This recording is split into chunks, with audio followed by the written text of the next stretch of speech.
Bonjour à tous, nous sommes le lundi 24 novembre 2025 et notre cher ami David Pine est de retour parmi nous. Bon retour David. Salut Nima, ravi d'être de retour avec toi.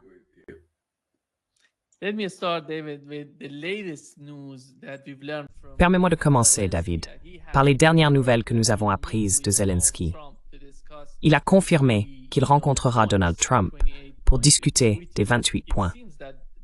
Il semble que la délégation ukrainienne ait eu une réunion avec les Américains et les Européens. Marco Rubio était présent, et qu'ils aient ajusté certains des points. Quelle est ton opinion sur ce qui se passe en ce moment? Et quelles sont les dernières nouvelles concernant le plan en 28 points?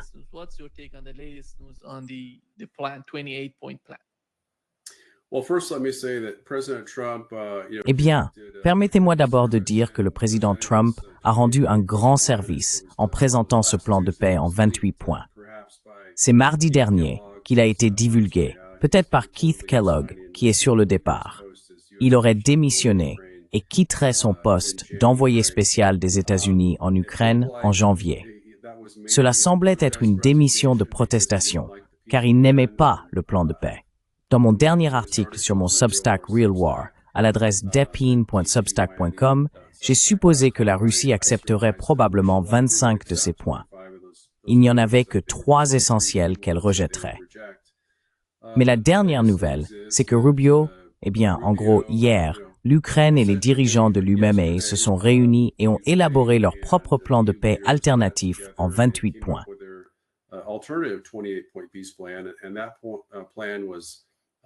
Et ce plan était vraiment inacceptable pour la Russie.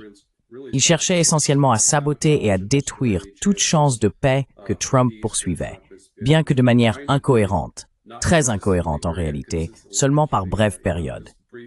Pendant les 3 premiers mois, de la fin janvier au début mai, il plaidait pour la paix, puis il a commencé à pencher du côté néoconservateur.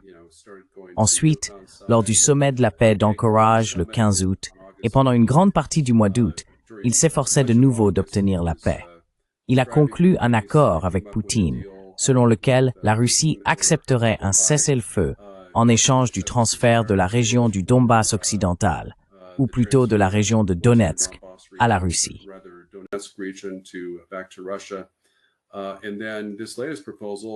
Et puis cette dernière proposition, vous savez, était très constructive. Elle a été reçue très favorablement par le président russe Vladimir Poutine. Mais ensuite, les dernières nouvelles indiquent que Rubio et probablement son homologue, le ministre ukrainien des Affaires étrangères, se sont rencontrés et ont retiré tous les points que Zelensky n'aimait pas. Et maintenant, on en revient au plan de Zelensky. Exactement comme lorsque, vous savez, Trump a rencontré Zelensky à la Maison-Blanche le 17 octobre et lui a dit que l'Ukraine allait perdre. Et Trump, ou plutôt la Russie, avait une proposition de paix très raisonnable à offrir.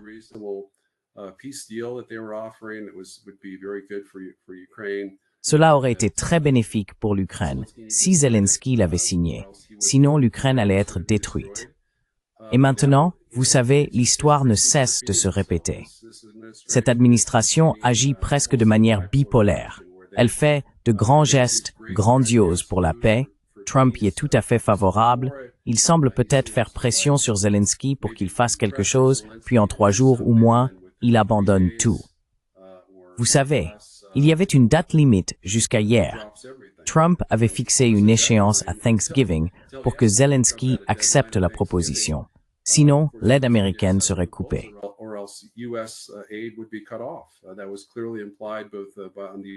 C'était clairement implicite à la fois du côté américain et dans le message vidéo de Zelensky, qui semblait très sobre. Il a déclaré que c'était un moment critique pour l'Ukraine, peut-être le plus dangereux qu'elle ait jamais connu, où, en somme, l'Ukraine devrait soit renoncer à sa dignité en acceptant le plan de paix de Trump, soit perdre le soutien d'un partenaire clé, ce qui, bien sûr, faisait référence aux États-Unis. Et maintenant, avec ce plan de paix en 19 points, les changements apportés signifient essentiellement que le Donbass ne sera plus cédé à la Russie. Cette question est repoussée à plus tard. toutes les limites concernant la taille de l'armée ukrainienne. Selon mes estimations, moins de 200 000 soldats d'actifs restent sur le champ de bataille.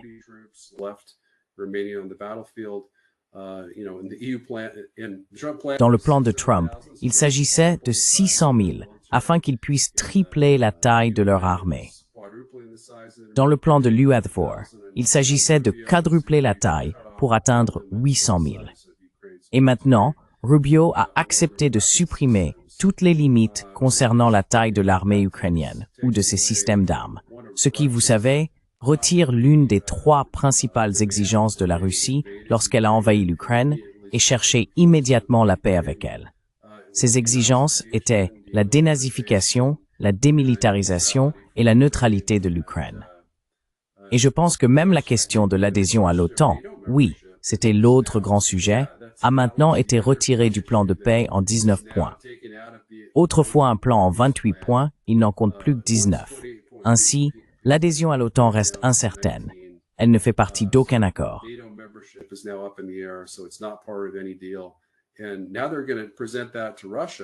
Et maintenant, ils vont présenter cela à la Russie. Et la Russie, bien sûr, va immédiatement le rejeter. Ensuite, tout le monde blâmera la Russie pour avoir refusé la paix, après que Poutine a dit « Oui, nous aimions le plan de paix de Trump ». Maintenant, ils ont retiré toutes les parties qui étaient acceptables pour la Russie. Et il est clair que, d'après le modus operandi précédent de Trump, il va intensifier la guerre et reprendre la vente de missiles de frappe à longue portée. Des missiles de croisière lancés depuis les airs, tirés depuis des F-16 ukrainiens qui seraient pilotés par d'anciens pilotes de F-16 de l'US Air Force, pour frapper en profondeur la Russie, peut-être même dans l'oblast de Moscou. C'est une terrible nouvelle que nous avons apprise aujourd'hui, malheureusement.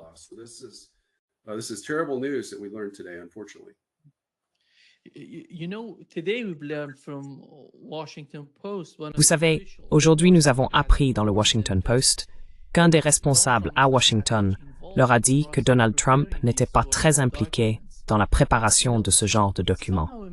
C'est assez incroyable. Qui s'en occupe vraiment, David? Quand on regarde cette administration, je ne vois pas J.D. Vance très impliqué. Alors qui l'est? Marco Rubio est à la fois secrétaire d'État et conseiller à la sécurité nationale. Et vous avez mentionné Keith Kellogg. Apparemment, il veut démissionner.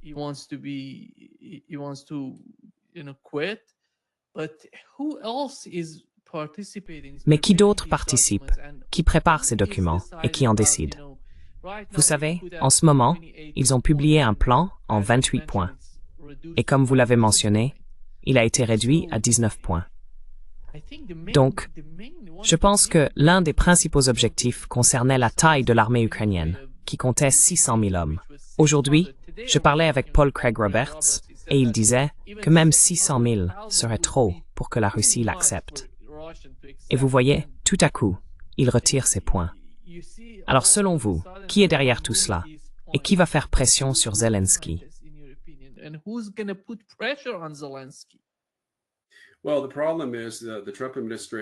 Eh bien, le problème, c'est que l'administration Trump est profondément divisée entre l'aile néoconservatrice, dirigée par le secrétaire d'État Marco Rubio, qui comprend l'ambassadeur auprès de l'ONU Mike Waltz et John Ratcliffe, le directeur de la CIA. Il y a des informations selon lesquelles le président des chefs d'état-major interarmés, le général Kane, serait également sur la ligne néoconservatrice. Ensuite, du côté America First, il y a Steve Witkoff, qui a négocié le plan de paix en 28 points avec la Russie, lequel a ensuite été modifié par l'ancien ministre ukrainien de la Défense, Yuri Ustinov, ou Urimov, je crois. Mais ensuite, il y a aussi, vous savez, Tulsi Gabbard, la directrice de la Défense nationale, et le vice-président J.D. Vance, vous savez, du côté America First.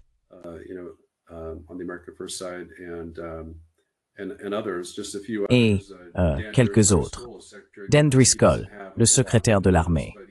Il n'a pas beaucoup d'influence, mais il a été choisi à la place de Pete Hegseth, Tulsi Gabbard ou du directeur de la CIA pour aller à Kiev et dire à Zelensky d'accepter l'accord, pour découvrir qu'un jour ou deux plus tard, peut-être quelques jours plus tard, Zelensky, vous savez, je crois que c'était mercredi, et nous voilà lundi, 5 jours plus tard. Et Zelensky a obtenu tout ce qu'il voulait avec ce plan de paix en 19 points. Donc Witkoff a rédigé le plan initial, qui était un véritable accord de compromis avec la Russie. Il a été modifié, l'Ukraine y a ajouté quelques clauses empoisonnées.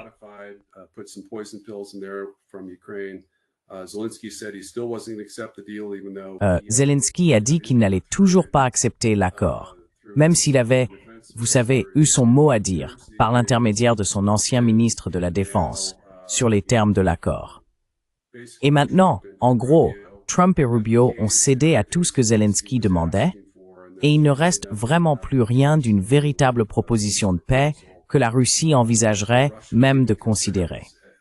Cela semble encore pire que le plan de paix rédigé par Keith Kellogg, qui est, vous savez, déjà un néoconservateur, comme nous l'avons mentionné, et qui aurait décidé de démissionner quelques heures seulement après la publication de la proposition de paix mardi.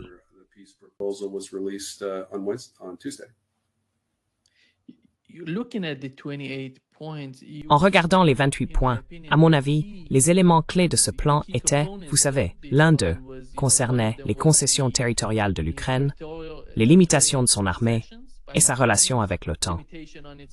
Je ne sais pas si tous ces points concernant l'OTAN ont été supprimés.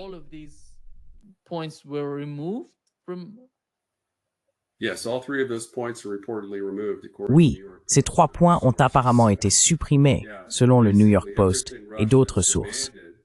En gros, tout ce que la Russie avait exigé, de manière très constante au cours de l'année et demie écoulée, et certainement depuis sa proposition de juin 2024, a été retiré de l'accord.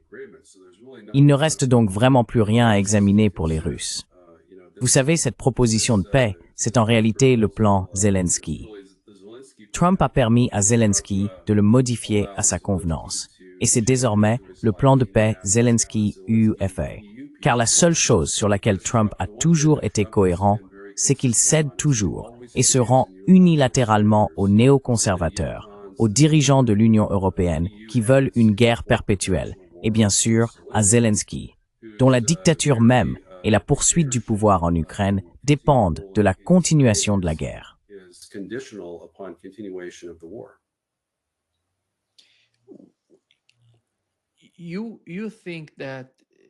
Comment voyez-vous le rôle des Européens dans toute cette situation? Parce que chaque fois que les Européens parlent de Zelensky, je me demande quel est le rôle de Zelensky en ce moment en Ukraine, sans l'aide venant de l'Europe, le soutien qu'ils reçoivent du Royaume-Uni, par exemple, et de l'Allemagne, principalement du Royaume-Uni. Et comment le président des États-Unis perçoit-il Zelensky et son administration? Eh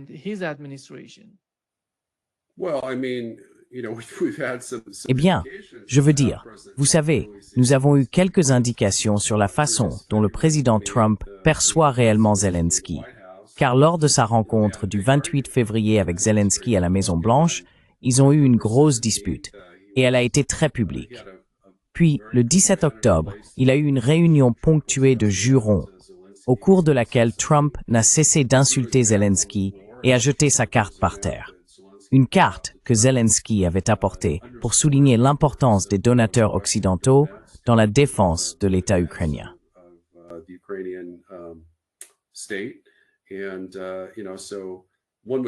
Et vous savez, on pourrait penser que, sur cette base, et pas seulement cela, mais le président Trump, je crois que c'était juste hier, il a été rapporté qu'il qu'il avait publié sur Truth Social, en disant que l'Ukraine avait été très ingrate dans sa réponse à la proposition de paix, qu'il avait émise si généreusement. Il a dit que c'était la proposition de paix la plus réaliste et probablement les meilleures conditions que l'Ukraine pourrait obtenir de la Russie. Et Zelensky, vous savez, lui a essentiellement fait un doigt d'honneur et a dit « Va te faire voir, nous n'allons pas faire ce que tu veux. Ce sera à ma façon ou rien. » J'ai le soutien de Starmer du Royaume-Uni, de Macron de France et de Merz d'Allemagne, et nous allons simplement nous liguer contre toi. Tu prétends être une superpuissance, mais tu cèdes toujours face à nous. Alors eh bien, ce sera à notre façon.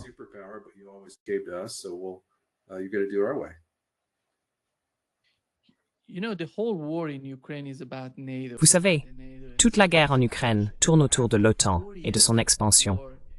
Et après 4 ans de guerre, vous n'êtes toujours pas capable d'inscrire dans votre document que l'Ukraine ne peut plus faire partie de l'OTAN, qu'elle ne peut même pas être envisagée. Comment est-il possible de négocier avec les Russes dans ces conditions?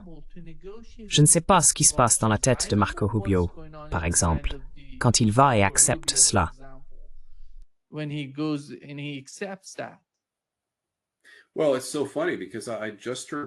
Eh bien, c'est tellement drôle, parce que je viens d'entendre Rubio, je crois que c'était plus tôt ce matin. Il y avait une citation que j'ai vue publiée sur X, où il affirmait ne rien savoir d'une contre-proposition européenne en 28 points. Peut-être que c'était d'hier soir. Mais tu sais, waouh, les nouvelles vont vite. Je veux dire, Rubio a déjà approuvé, il y a à peine 1 heure ou 2, selon le New York Post et d'autres médias, qu'il avait déjà accepté les conditions de Zelensky, après avoir prétendu ne rien en savoir aussi récemment qu'hier soir. Donc oui, Rubio part un peu dans tous les sens. Il est très incohérent.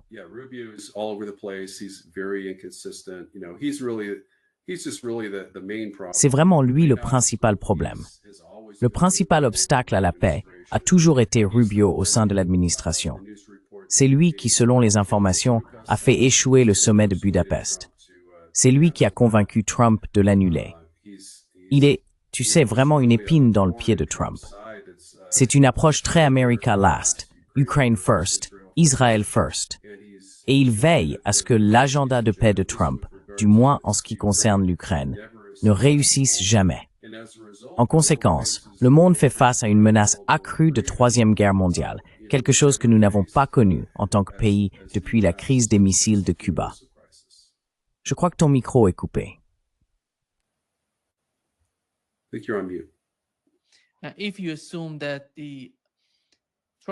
Si l'on part du principe que l'administration Trump essaye de s'entendre avec les Européens, ou d'une certaine manière d'accepter ce dont parle Zelensky, est-il possible pour l'Ukraine de... Enfin, je ne sais même pas si l'Europe est en mesure de laisser l'Ukraine entrer dans l'Union européenne dans les conditions actuelles, car l'économie ne fonctionne tout simplement pas. Tout vient d'autres pays, des Européens, des États-Unis, en matière d'armes, et leur économie s'effondrerait si les États-Unis cessaient de leur envoyer du soutien. Alors, quel est le problème avec l'administration Trump? Vous avez mentionné Rubio, mais pensez-vous que Donald Trump ait une quelconque influence sur les Européens? Le ressentez-vous?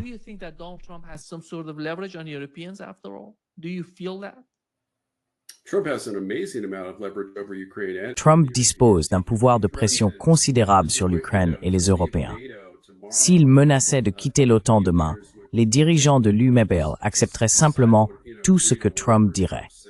Quel que soit l'accord de paix, même s'il cédait 50% de l'Ukraine, je pense que les dirigeants européens diraient « Eh bien, nous devons accepter cela.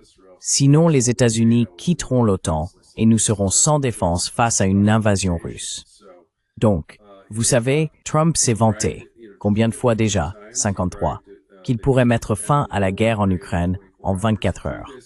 La vérité, c'est qu'il aurait probablement pu le faire. Peut-être pas en 24 heures, mais probablement en 72 heures. Vous savez, 3 jours de réunion avec Poutine, avec lui-même, ou probablement J.D. Vance, ou même Tulsi Gabbard d'ailleurs, si elle avait eu le pouvoir potentiel de négocier les conditions qu'elle jugeait les meilleures pour les États-Unis, ou simplement avec les retours de Trump et Vance, ils auraient pu mettre fin à cette guerre destructrice et inutile dès la première semaine du second mandat.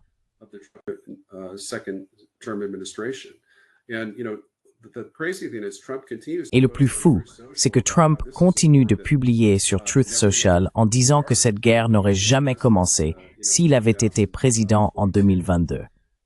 Et il a raison. Pourtant, il a fait sienne la guerre de Biden. Il l'intensifie avec enthousiasme en envoyant des missiles à longue portée, comme je l'ai mentionné, et en imposant des sanctions encore plus massives que celles que Biden avait envisagées. Donc, après avoir affirmé que Biden était sur le point de déclencher la Troisième Guerre mondiale, il fait exactement la même chose. En même temps, il mène une offensive diplomatique avec la Russie qui est très rafraîchissante pour Biden. Ainsi, d'un côté, sur le plan militaire, il intensifie le conflit. De l'autre, il essaie de le désamorcer.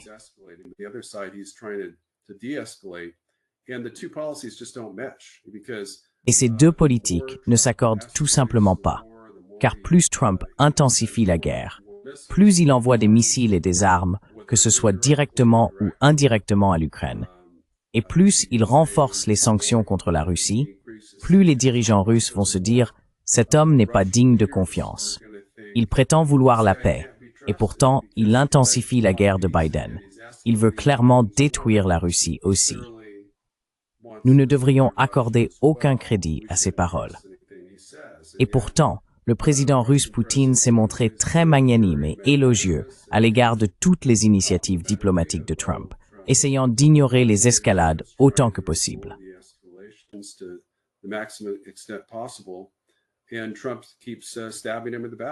Et Trump continue de le poignarder dans le dos. Enfin, ou peut-être pas le poignarder dans le dos, c'est sans doute une mauvaise expression, mais vous savez, il sabote toutes les initiatives de paix russo-américaines qui avaient été préalablement convenues. Il a fait ça à Anchorage. Les Russes pensaient avoir un accord avec Trump et il s'en est retiré. Et maintenant, encore une fois, la Russie pensait avoir un accord avec Trump, puis il l'a modifié avec ces clauses empoisonnées dont j'ai parlé. La taille de l'armée fixée à 600 000 hommes au lieu de probablement 200 000, ce qui était sans doute le chiffre convenu auparavant. Et puis bien sûr, la région du Donbass, selon le plan de paix, en 28 points, devait être une zone neutre, une zone démilitarisée, en ce qui concerne le territoire que l'Ukraine devait rendre à la Russie.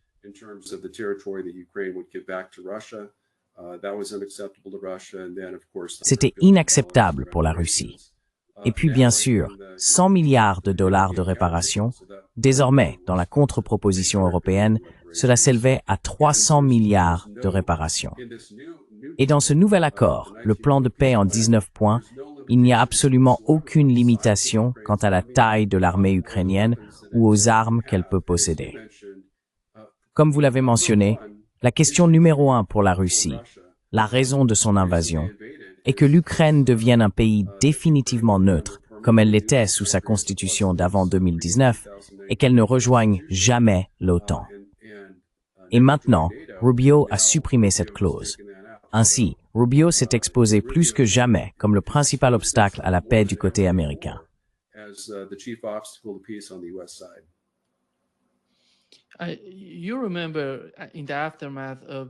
Vous vous souvenez, après la rencontre entre Donald Trump et Poutine en Alaska, avant la réunion, Trump parlait d'un cessez-le-feu immédiat en Ukraine. Puis, il a changé d'avis. Après la rencontre, il a déclaré « Oh, pas de cessez-le-feu. Nous allons trouver une sorte de solution pour un règlement en Ukraine. » Ensuite, il est allé au Royaume-Uni, est revenu aux États-Unis et a totalement changé de position sur le cessez-le-feu. Pensez-vous que Donald Trump soit vraiment à ce point? Enfin, on dirait qu'il devient. Comment voyez-vous la relation entre le Royaume-Uni et les États-Unis? Quelle sorte d'influence ou de levier exerce-t-il sur l'administration Trump?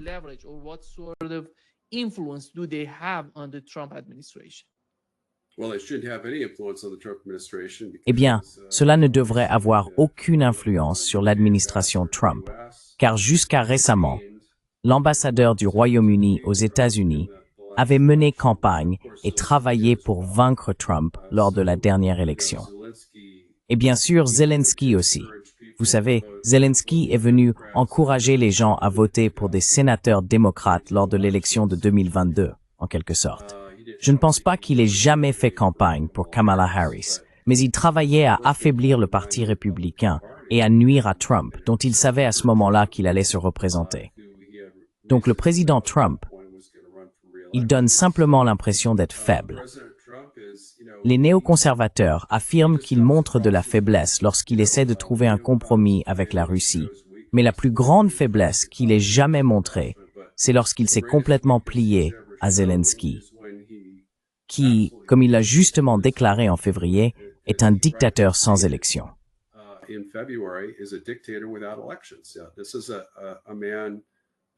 C'est un homme, un dirigeant autocratique, qui tue son propre peuple et emprisonne ses opposants politiques. 70 000, selon l'un des journalistes les mieux notés d'Ukraine. 70 000 prisonniers politiques que Zelensky aurait rassemblés dans leur prison politique. Il mène cette guerre. Il vole de l'argent comme s'il n'y avait pas de lendemain. Je veux dire, les 100 millions de dollars ne sont que la partie émergée de l'iceberg. Mes rapports indiquent qu'environ 1,5 milliard de dollars ont été détournés par le régime de Zelensky à partir de l'aide américaine et d'autres sources étrangères. Donc, vous savez, il soutient un dictateur corrompu qui vraiment, eh bien, tout ce que les gens affirment à propos de Poutine est encore plus vrai à propos de Zelensky. L'Ukraine d'aujourd'hui est plus un État totalitaire que la Russie.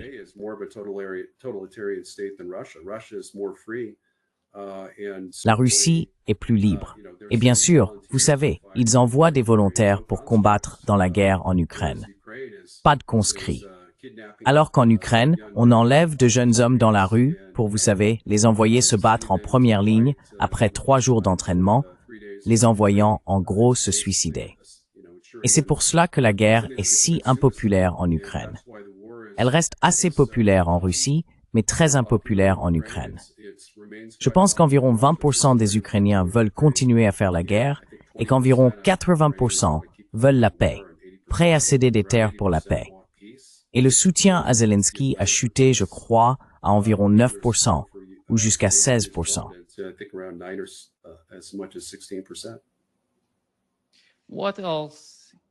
Que peuvent-ils faire d'autre pour l'Ukraine, à votre avis? Comme vous l'avez mentionné, il ne semble pas que la guerre se termine de sitôt. Mais que peuvent-ils encore faire pour l'Ukraine? Vont-ils envoyer des missiles à longue portée?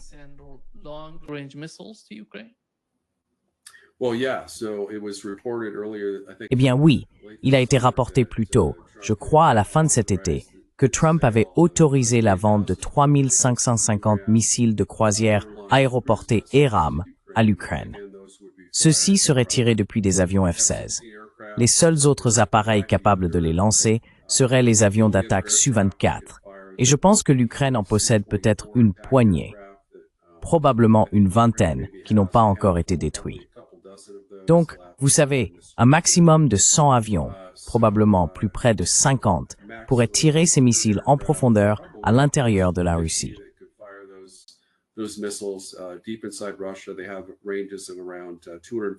Leur portée est d'environ 400 km. Ils pourraient donc atteindre l'oblast de Moscou, mais pas la ville de Moscou. L'un des aspects intéressants du plan de paix en 28 points que j'ai mentionné dans mon dernier article de Real War News est que nous retirerions notre garantie de sécurité pour eux. Mais cela impliquait que si l'Ukraine lançait des missiles sur d'autres cibles russes, villes, civils, sites militaires, et que la Russie envahissait en réponse, nous pourrions potentiellement déclarer la guerre à la Russie. C'est donc l'un des principaux problèmes de son plan de paix initial. Ce plan de paix en 19 points est encore plus absurde que celui-là.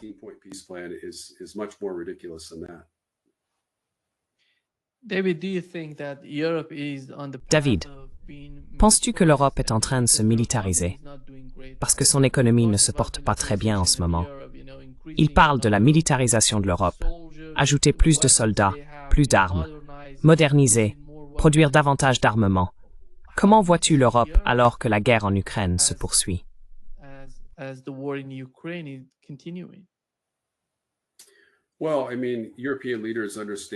Eh bien, je veux dire, les dirigeants européens comprennent qu'ils n'ont aucune capacité à rivaliser avec la Russie. La Russie dépense plus pour son armée que l'ensemble des 30 États membres européens de l'OTAN réunis en parité de pouvoir d'achat. Elle peut produire environ 4 fois plus de munitions d'artillerie lourde que l'ensemble de l'OTAN. Et cela vaut aussi dans de nombreux autres domaines. Je veux dire, les États-Unis n'en fabriquent même plus. Vous savez, nous n'avons pas construit un nouveau char à partir de zéro, je crois, depuis 1989, en ce qui concerne les chars M1 ou d'autres véhicules blindés lourds ou similaires. Et la Russie en produit entre 1000 et 1500. Donc vous avez raison, les dirigeants européens essayent, vous savez, de se remilitariser, de reconstruire leurs industries.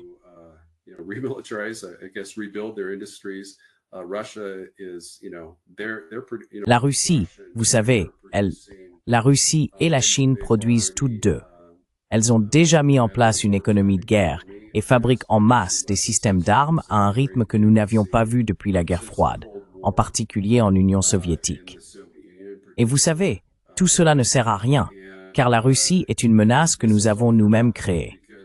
Si nous n'avions pas élargi l'OTAN pour inclure l'Ukraine comme un État membre de facto, et certainement les pays baltes, nous aurions la paix avec la Russie, et il n'y aurait plus de menaces conventionnelles ou nucléaires venant de la Russie.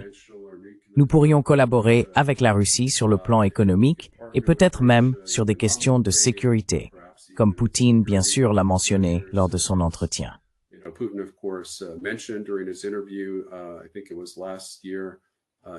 Je crois que c'était l'année dernière, en février, à Moscou avec Tucker Carlson, qu'il a en fait demandé à rejoindre l'OTAN. Vous savez, il a dit « La Russie pourrait-elle rejoindre l'OTAN » Je crois qu'il a dit cela à Bill Clinton. Je sais aussi qu'il a dit la même chose à Bush en 2002. Donc, vous voyez, à 2 reprises, le président Poutine a clairement indiqué que la Russie était intéressée par l'idée d'envisager une adhésion à l'OTAN en tant qu'allié des États-Unis. Et, vous savez, l'Ukraine aurait pu rejoindre l'OTAN en même temps, et la Russie n'y aurait vu aucun inconvénient. Et l'Ukraine aurait conservé 100% de son territoire. Et vous savez, toutes les occasions que la Russie a offertes, y compris l'accord d'Istanbul, où elle proposait de retirer toutes les troupes russes du territoire ukrainien d'avant-guerre, dans le cadre de l'accord de mars-avril 2022, ont été rejetées par l'Occident et par Volodymyr Zelensky.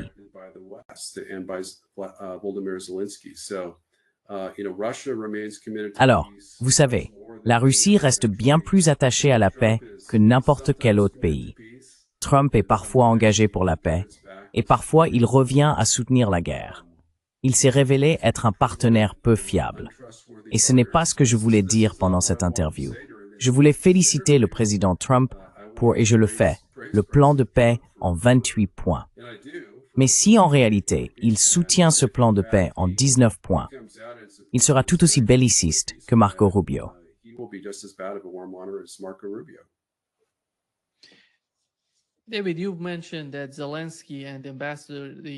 David, tu as mentionné que Zelensky et l'ambassadeur britannique aux États-Unis avaient essayé d'aider les rivaux de Donald Trump pendant l'élection. Allons plus loin et parlons de Lindsey Graham. Quand Donald Trump était dans une mauvaise posture après le 6 janvier et tout ce qui s'est passé durant ces jours-là, ceux qui sont restés à ses côtés, même pendant Russiagate, tu t'en souviens, nous avions Rand Paul qui le soutenait, même Marjorie Taylor Greene qui le soutenait. Ce sont des membres qui l'ont appuyé sans rien demander en retour. Mais maintenant, Donald Trump se retourne contre tous et se rapproche de Lindsey Graham. Ne penses-tu pas qu'il se passe quelque chose d'étrange avec Donald Trump lui-même? Oui, vas-y.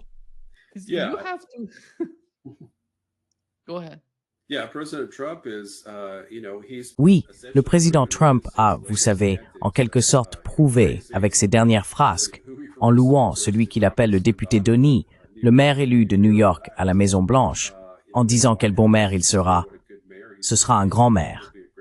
Et en même temps, en traitant Marjorie Taylor Greene, l'une de ses principales alliées à la Chambre des représentants, de traîtresse parce qu'elle ne soutient pas Israël et parce qu'elle a soutenu la publication des dossiers Epstein. Elle a en quelque sorte forcé la main de Trump avec Thomas Massie, Anna Paulina Luna et Nancy Mace à la Chambre des représentants à faire un virage à 180 degrés et à soutenir la publication des dossiers Epstein, que Trump estime à tort ou à raison susceptible de nuire à sa présidence.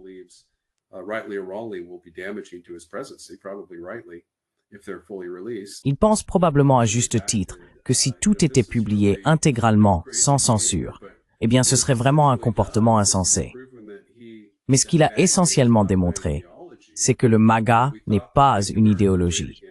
Nous pensions que rendre à l'Amérique sa grandeur signifiait l'Amérique d'abord, mais non. Ce n'est pas l'Amérique d'abord, c'est Trump d'abord. Et vous savez, c'est selon les changements de Trump. Trump change ses principes ou ses allégeances. Envers les démocrates, envers un maire marxiste et socialiste de New York qui se trouve être musulman, ou envers quelqu'un comme Lindsey Graham qui fait l'éloge de Trump mais tente de s'opposer à toutes ses politiques de paix.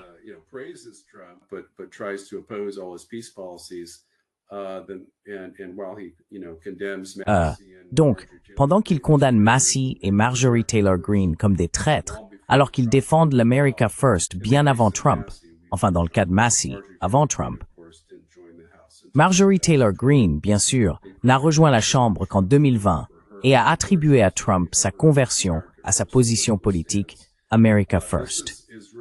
Cela envoie vraiment un message aux républicains au Congrès. Tout comme avec Poutine, on ne peut pas faire confiance à Trump. Il se retournera en un instant contre tous les fidèles de son parti, et c'est très démoralisant. Et malheureusement, vous savez, je suis républicain de toujours, et j'ai toujours soutenu les républicains, à de très rares exceptions près.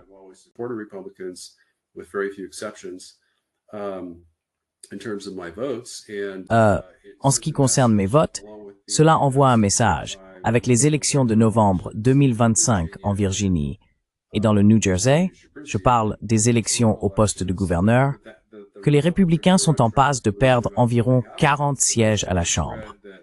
Et je viens de lire que les départs à la retraite chez les républicains vont bientôt exploser. Donc Marjorie Taylor Greene n'était pas une exception. Elle fait simplement partie des premières à annoncer qu'elle va se retirer. Et malheureusement, quand cela arrive, cela renforce encore davantage la vague bleue, comme nous l'avons vu en 2006. Nous avons observé la même chose lorsque les républicains ont contrôlé la Chambre pendant 12 ans, puis tout le monde savait qu'ils allaient la perdre. Et peut-être aussi en 2018, lorsque les démocrates ont pris le contrôle. Donc, c'est très sombre du point de vue républicain.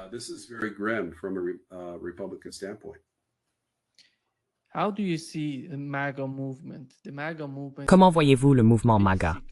Le mouvement MAGA, essentiellement à la suite de l'assassinat de Charlie Kirk.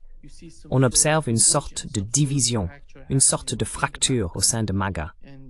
Et vous avez mentionné Tucker Carlson, Candace Owens, Marjorie Taylor Greene, Thomas Massie.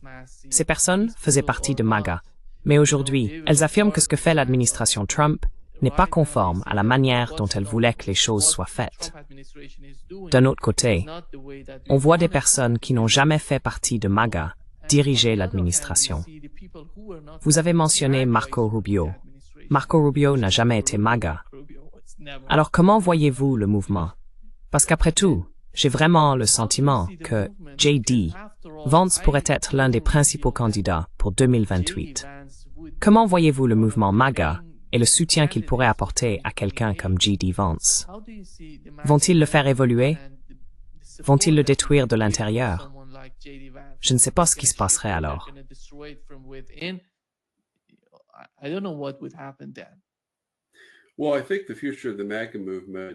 Eh bien, je pense que l'avenir du mouvement MAGA, et je suppose que je n'aime plus vraiment utiliser MAGA, parce que MAGA signifie essentiellement Trump d'abord.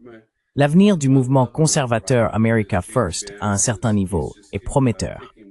J.D. Vance est en train d'écraser Marco Rubio dans les sondages. Il est à environ 43% et Rubio, je crois, à 3%. Je veux dire, Rubio a indiqué à plusieurs reprises qu'il ne comptait probablement pas se présenter à la présidence. Je pense qu'il aimerait être le vice-président de J.D. Vance.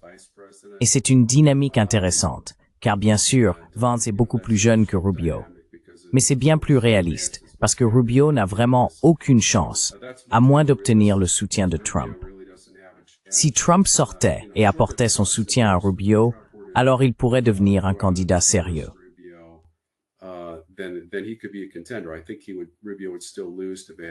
Je pense que Rubio perdrait quand même face à Vance. Donc c'est très encourageant, parce que J.D. Vance a été favorable à la paix. Il a été le chef de l'opposition à la guerre de Biden en Ukraine pendant son mandat au Sénat, avant d'être choisi comme colistier de Trump à la vice-présidence.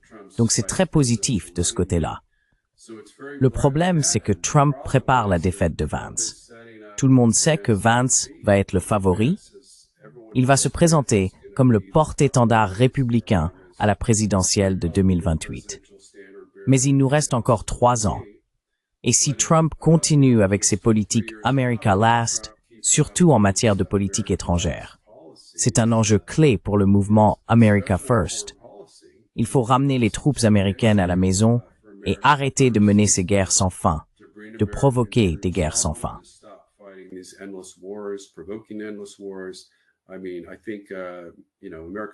Je veux dire, je pense que, vous savez, les conservateurs America First pourraient pardonner à Trump s'il décidait d'agir contre le Venezuela et de mener des frappes, ou vous savez, d'utiliser l'armée contre Maduro. Parce que vous savez, c'est un peu ce que nous avons toujours fait, à tort ou à raison.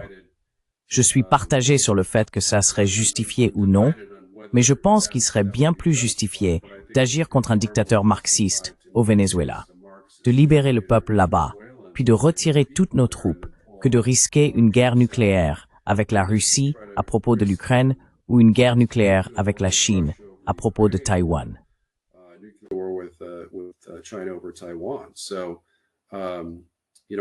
Donc oui, tu sais, je pense que Trump doit rejeter. Il doit s'opposer fermement au plan de paix en 19 points de Rubio. J'aimerais le voir, tu sais, renvoyer Rubio de son poste de secrétaire d'État, ou au moins le forcer à démissionner de son rôle de conseiller à la sécurité nationale par intérim. Je veux dire, l'idée que Rubio occupe ces 2 fonctions est ridicule. Il est impossible qu'un seul homme fasse ça. Ce sont 2 emplois à plein temps. Donc en gros, il demande à Rubio de faire 2 emplois à temps partiel en même temps. Et nous avons vu au cours des 6 derniers mois que la politique étrangère des États-Unis a pris une très mauvaise direction sous le contrôle de Rubio.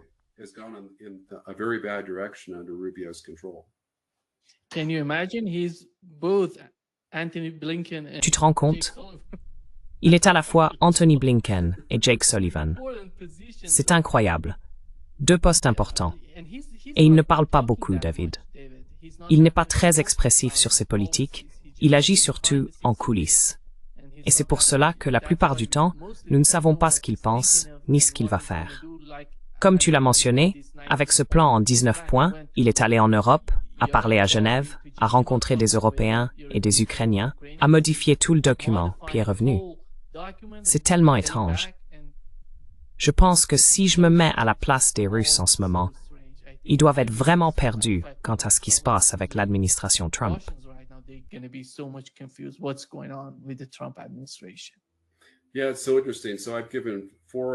Oui, c'est vraiment intéressant. J'ai donné 4 autres interviews à des médias au cours des dernières 24 heures, avec d'autres podcasteurs comme toi. Et toutes étaient plutôt optimistes, tu sais, en train de louer Trump, disant que ce plan en 28 points est notre meilleure chance pour la paix. Et puis tu vois, on découvre que Rubio l'a jeté à la poubelle, vraisemblablement avec le soutien de Trump, parce que je ne pense pas que Rubio prendrait ce genre de décision, détruire complètement le plan de paix en 28 points de Trump sans l'approbation de Trump. Donc, tu vois, Trump semble surtout avoir subi une greffe de cerveau.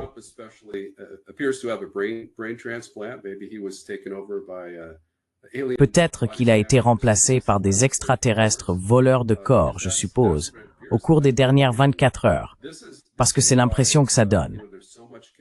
Et c'est pour ça qu'il y a autant de confusion, comme vous l'avez mentionné, en Russie, parce que les Russes, je suppose, sont assez naïfs. Vous savez, Poutine et d'autres dirigeants, naïfs, disons, dans le bon sens, en ce qu'ils croient que Trump est sincère. Et je pense qu'il l'est.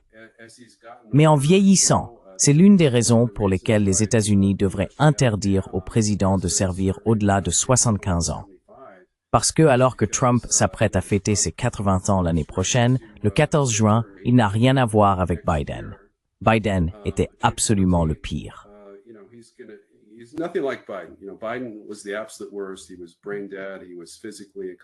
Il était en état de mort cérébrale. Il était physiquement incompétent. Trump est très malin. Il a une vraie maîtrise des médias. S'il souffre de démence, elle est très très légère. Il a de la répartie. Mais il a tendance à faire d'énormes revirements en politique étrangère. Il a condamné Mitt Romney pour ses volte-face, et pourtant, c'est lui le plus grand girouette de l'histoire politique américaine. Et vous savez, c'est très regrettable, car son instinct le pousse toujours dans la bonne direction, être en faveur de la paix. Et, comme je l'avais averti en novembre dans The Real War, sur mon Real War Substack, en engageant ces néoconservateurs comme principaux conseillers en politique étrangère, il est apparemment connu pour faire ce que la dernière personne lui a demandé.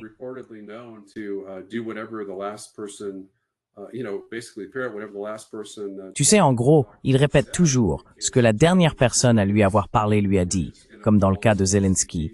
C'était « Nous allons simplement suivre le plan de paix de Zelensky le 17 octobre ». Et maintenant, c'est Marco Rubio, je suppose, qui lui dit qu'il faut obtenir le soutien de l'Ukraine et de l'UE. Sinon, le plan de paix ne fonctionnera pas. Alors qu'en réalité, le seul pays dont il a besoin de l'approbation, c'est la Fédération de Russie. Parce que les États-Unis, comme nous l'avons évoqué, ont la capacité de forcer les dirigeants de l'UE et Zelensky à accepter à peu près tout ce sur quoi les États-Unis et la Russie s'entendent. Dans certaines limites, bien sûr.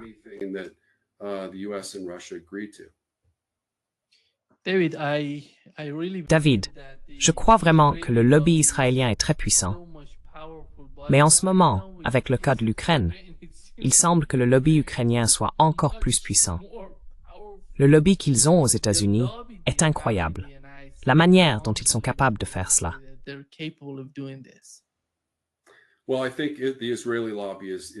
Eh bien, je pense que le lobby israélien est en réalité bien plus puissant que celui de l'Ukraine. Et le plus fou, c'est que Trump, tu sais, il est resté fidèle à ses positions. Même si Netanyahou a violé le cessez-le-feu, il n'a pas repris d'opération militaire majeure visant, tu vois, à anéantir davantage le peuple Qassem depuis la mise en œuvre du cessez-le-feu. Et pourtant, en ce qui concerne Zelensky, l'Ukraine est probablement le deuxième lobby étranger le plus puissant aux États-Unis. Zelensky et l'Union européenne réunis sont capables de dicter la politique étrangère américaine. Nous sommes censés être une superpuissance, et l'Ukraine est censée être un petit protectorat militaire, avec seulement 28,7 millions d'habitants, ce qui représente, tu sais, probablement 8 ou 9% de la population des États-Unis. Et pourtant, c'est Zelensky qui donne ses ordres à Trump. C'est donc très décourageant en tant qu'Américain de voir les États-Unis humiliés à ce point. C'est tout simplement très embarrassant.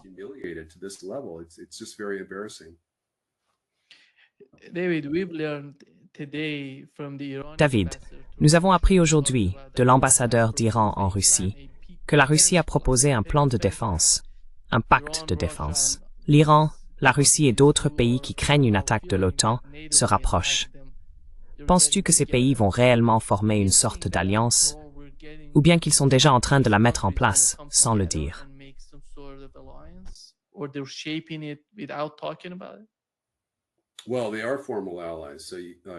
Eh bien, ce sont des alliés officiels. L'Iran, bien sûr, est membre de l'Organisation de coopération de Shanghai depuis 2022. L'Inde et le Pakistan font également partie de cette alliance. Évidemment, l'Inde et la Chine ont connu des affrontements frontaliers aussi récemment qu'en 2020. Mais cette même année, elles ont conclu une sorte d'accord de paix frontalière et elles ont maintenu cette paix depuis 5 ans. Vous savez, le Premier ministre indien Modi s'est rendu pour rencontrer Xi Jinping. Il a assisté à la réunion de l'OCS à Pékin. Pékin a organisé un immense défilé militaire. Poutine était présent, ainsi que tous leurs alliés.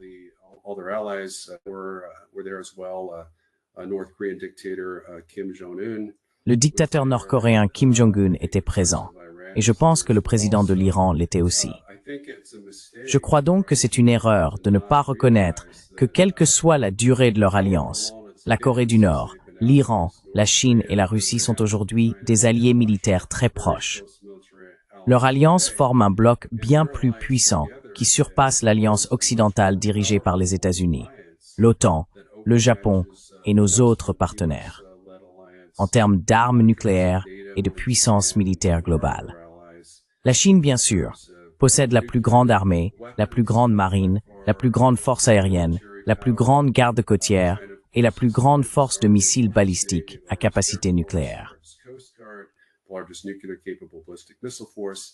Et ils disposent également d'une base industrielle de défense, probablement 5 à 6 fois plus grande que celle des États-Unis eux-mêmes.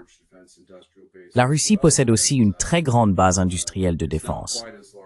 Elle n'est pas tout à fait aussi vaste que celle des États-Unis, mais elle atteint de plus en plus un niveau où elle peut commencer à nous rivaliser en tant que concurrent quasi-pair à cet égard. Ainsi, les États-Unis font face à une menace existentielle de la part de l'alliance sino-russe. Et vous savez, l'ironie, c'est que les néolibéraux pensent que ce sont nos alliés, comme le Monténégro et la Macédoine du Nord, qui nous rendent plus puissants et font craindre les Russes. C'est exactement le contraire lorsqu'il s'agit de renforcer notre sécurité.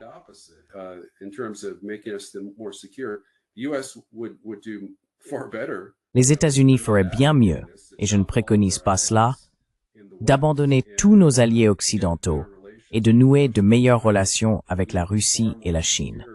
Nous serions bien plus en sécurité en entretenant de bien meilleures relations avec Pékin et Moscou qu'en exécutant les volontés de Zelensky et de Liu Appel avec ce plan de paix en 19 points. C'est là que devrait se concentrer l'attention. Je sais que Trump, au plus profond de lui-même, souhaite établir un partenariat géostratégique avec la Russie, qui impliquerait une coopération économique massive, voire technologique. Cela figurait essentiellement dans l'un des 28 points de son plan de paix initial, publié il y a un peu moins d'une semaine. Il semble que ce point ait probablement été retiré de la dernière version du plan de paix, qui paraît avoir été rédigé à la main par Volodymyr Zelensky.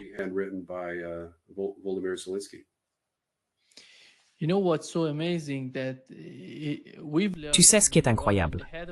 Nous avons appris du président du Parlement iranien que pendant la guerre entre l'Iran et Israël, le 6e jour de la guerre, la personne de l'administration qui les a appelés était J.D. Vance. J.D. Vance appelait les Iraniens pour trouver une solution à la guerre. Ce n'était pas Marco Rubio. Cela montre à quel point, à mon avis, l'administration est divisée.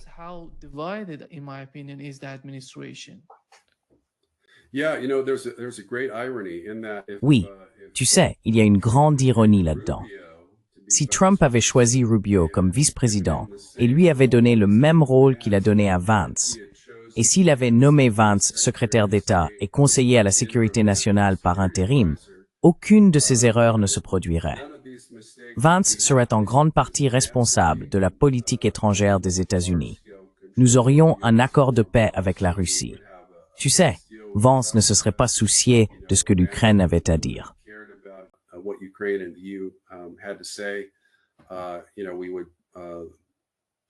Vous savez, nous aurions certainement évité une guerre avec Taïwan si Trump avait suivi les conseils de Vance et évité toutes ces erreurs non forcées. Nous aurions une paix durable avec l'Iran. En ce moment, cela semble assez fragile, car il y avait des rumeurs. Juste autour du 28 juin, environ 6 jours après que Trump a bombardé l'Iran, selon lesquelles il aurait dit, après avoir faussement affirmé, que nous avions détruit le programme nucléaire iranien. Eh bien, nous pourrions devoir bombarder l'Iran à nouveau s'ils essayent de le reconstituer. Donc vous voyez, ça n'a pas été retardé de plusieurs années. Peut-être de 3 mois, mais certainement pas de plusieurs années.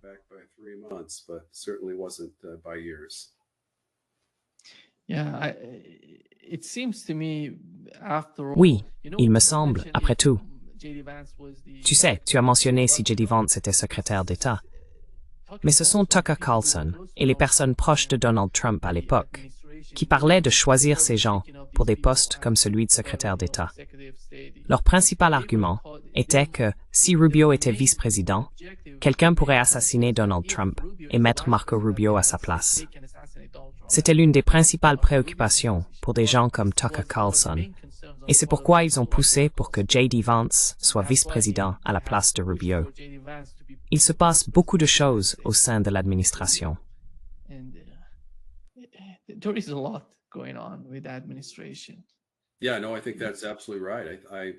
Oui, non, je pense que c'est tout à fait juste. J'ai pensé la même chose. J.D. Vance est un conservateur américain, plus attaché à ses principes et plus favorable à la paix que Trump ne l'a jamais été. Et donc, vous savez, ce qu'il déteste le plus chez Trump, c'est qu'il s'est présenté en 2016 sur une plateforme prônant la paix avec la Russie, alors qu'ils avaient déjà diabolisé la Russie comme une sorte d'épouvantail dans le faux scandale de collusion Trump-Russie. Les démocrates se sont ainsi enfermés dans une impasse, sachant que la Russie n'était pas, vous savez, un ennemi cherchant à détruire les États-Unis ou à entrer en guerre avec eux. Ils ont quand même dépeint Poutine de cette manière, à tort.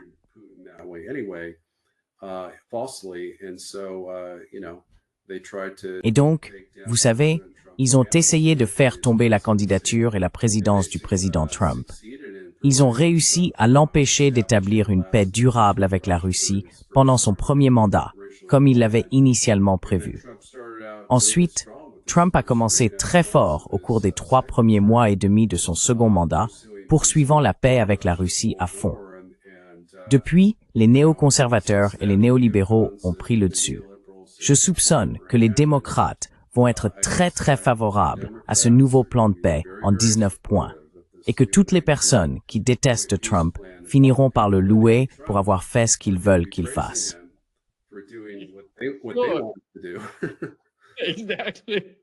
Exactement.